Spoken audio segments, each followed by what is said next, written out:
दोस्तों, आपका हमारे YouTube चैनल में स्वागत है। और सोने और चांदी के भाव में रात में अचानक से गिरावट आ गई। और ये जो गिरावट आई है वो अमेरिका में जो महंगाई के डेटा है उनकी वजह से आई है। जैसा कि कल हमने आपको बताया था कि आप शाम को जरूर नजर रखें। और पहली बार जो है 2 महीने में जो सोने का भाव स्पॉट मार्केट में $2000 से नीचे चला गया है। तो आज क्या कुछ हो सकता है और इस गिरावट को और समझें और क्या आगे भी गिरावट आ सकती है, इस बारे में हमारे साथ बात करने के लिए एचडीएफसी सिक्योरिटीज से अनुज गुप्ता जी हैं। अनुज जी, आपका स्वागत है। और दोस्तों, मैं आपसे रिक्वेस्ट करूंगा कि अगर आपने हमारा चैनल अभी तक सब्सक्राइब नहीं किया है तो कर लीजिए। हम लोग 35,000 के पार पहुंच गए हैं और उम्मीद है जल्दी 1 लाख का आंकड़ा छुएंगे। अनुज जी, जो रात में गिरावट आई वो थोड़ा सा आप एक्सप्लेन करके बताएंगे कितनी क्या गिरावट रही और क्या कुछ उसका बड़ा कारण रहा। वृंदर जी, गुड मॉर्निंग। देखिए, कल जो यूएस के डेटा आए थे सीपीआई के, वो काफी बढ़कर आए, जिसकी वजह से हमने देखा कि एक फेडरल बैंक का एक्सपेक्टेशन है कि वो इंटरेस्ट रेट जल्दी कट नहीं करेंगे, क्योंकि डेटा खराब आया तो उसके चलते हो सकता है कि वो इंटरेस्ट रेट को हाइटेड करके रखें। तो कहीं ना कहीं जो डेटा आया उससे हमने देखा कि डॉलर इंडेक्स जो है वो थोड़ा पॉजिटिव होता हुआ दिखाई दिया और 3 महीने के उच्चतम स्तर पर आता हुआ दिखाई दिया।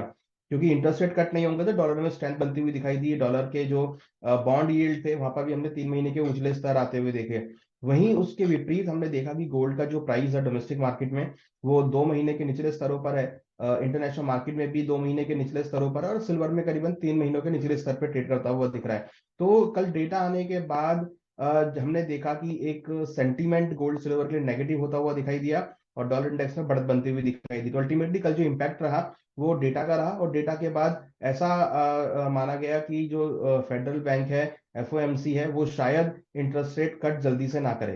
महंगाई जो उम्मीद से ज्यादा आई उसकी वजह से अब मार्केट में यह हो रहा है कि शायद जो ब्याज दरें जल्दी घटने वाली थी अमेरिका में वो अब ना घटे, और इसी उम्मीद में जो है सोने का भाव नीचे आ गया।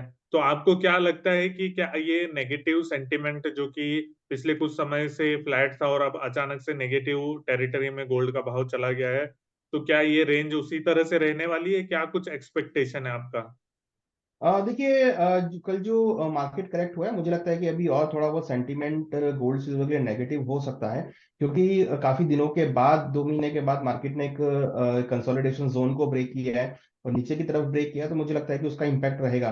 तो कहीं ना कहीं हमें लगता है कि अगर आप एक रेंज की बात करेंगे तो नीचे में 1980 और ऊपर में करीबन 2010, अब ये रेंज रहेगी। और हम एक्सपेक्ट कर रहे हैं कि जिस तरह डॉलर इंडेक्स में बढ़त देखने को मिली है, एक सेलिंग प्रेशर आपको गोल्ड सिल्वर में आगे कुछ दिनों में आता हुआ दिखाई देगा।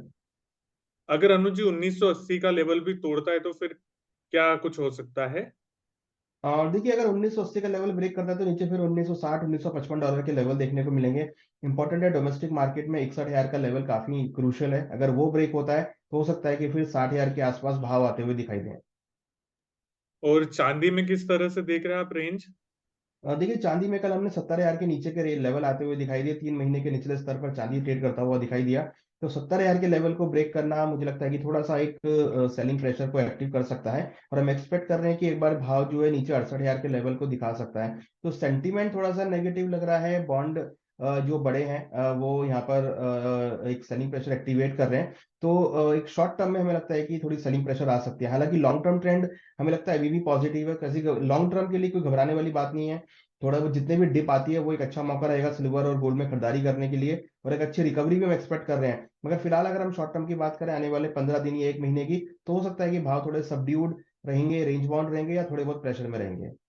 कुल मिला के ये जो गिरावट आ रही है, जिन लोगों को सोना चांदी खरीदना है वो इस गिरावट का फायदा उठाकर खरीद सकते हैं, थोड़ा थोड़ा एक्यूमुलेट कर सकते हैं जैसे जैसे गिरावट आती जाती है।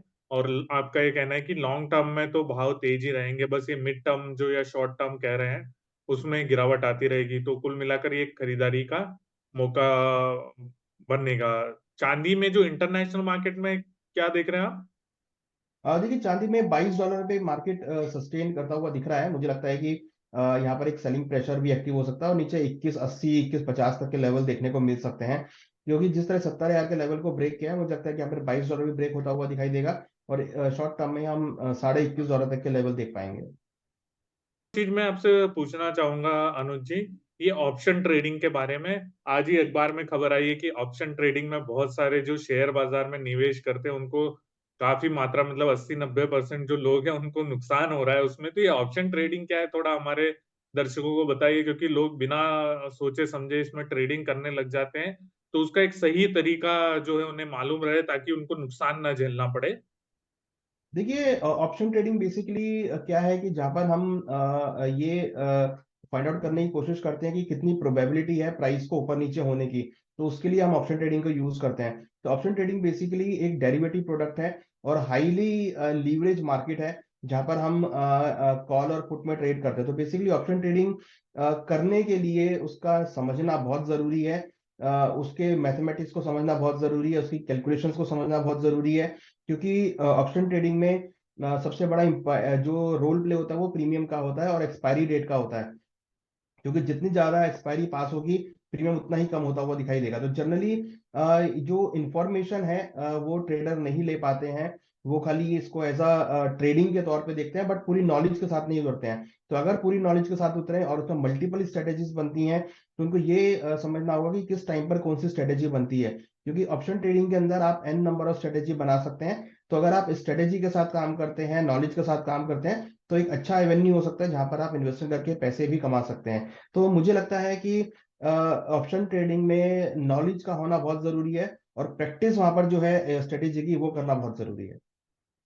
दोस्तों, अगर आप कोई आपका दोस्त ऑप्शन ट्रेडिंग कर रहा है, तो ऐसा नहीं कि आप भी, उसने पता चला 50,000 1 लाख रुपया कमा लिया तो आप भी करने लगे, और पता चला अपने को कुछ मालूम नहीं और लगाया अपन ने 50,000 और मिला कुछ नहीं। तो जैसा कि अनुज जी बता रहे हैं कि ये चीज जो है आपको सीखनी पड़ेगी, जैसे आप पढ़ाई करते हैं वैसे ट्रेडिंग भी सीखनी पड़ेगी। कोई बोल रहा है या कोई और कर रहा है तो वैसे आप नहीं करिए। उनकी स्ट्रेटेजी समझिए कि कब आपको कॉल लेना है, कब आपको पुट करना है। तो वो पूरा एक उसका विज्ञान है, गणित है, वो आपको समझना पड़ेगा, कैलकुलेशन समझने पड़ेंगे, स्ट्रेटेजी समझनी पड़ेगी। उसमें बहुत चीजें हैं जो आपको जानना चाहिए। आप नॉर्मली ऐसे ही बस कॉल और पुट लेके सिर्फ अंदाजे से ट्रेडिंग मत करिए। हम अनुज जी है ना, कल और आपसे इस बारे में जानकारी लेंगे कि कॉल करना चाहिए या पुट करना चाहिए, या इनको कब करना चाहिए। तो इस बारे में, ताकि हमारे दर्शक समझ पाए और उनको कोई घाटा ना हो अगर वो इस तरह जी। की ट्रेडिंग कर रहे हैं तो। Thank you Anuj ji, thank you so आपका मच। बहुत बहुत धन्यवाद हमसे जुड़ने के लिए। Thank you so much. Thank you Virendra ji.